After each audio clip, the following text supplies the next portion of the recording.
bilang bahagi ng makabuluhang pagdiriwang ng kaarawan ni Police Master Sergeant Antonino B. Aquino, Community Affairs and Development PNCO ng Virac Municipal Police Station, ay matagumpay na isinagawa ang isang supplemental feeding program para sa mga mag-aaral ng Eagle Elementary School. Ang naturang aktibidad ay naisakatuparan sa pakikipagtulungan ng mga miyembro ng Kabataan Kontra Krimen at KK.Virac na nagsisilbing katuwang ng PNP sa iba't ibang programang pangkomunidad.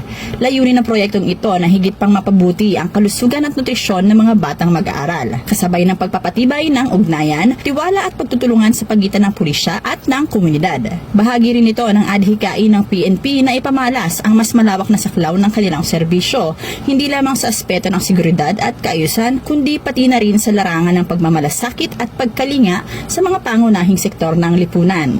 Ang Virac PNP ay patuloy na nagsisikap na maging kasangga ng bawat mamamayan sa paghubog ng ligtas, malusog at maunlad na komunidad.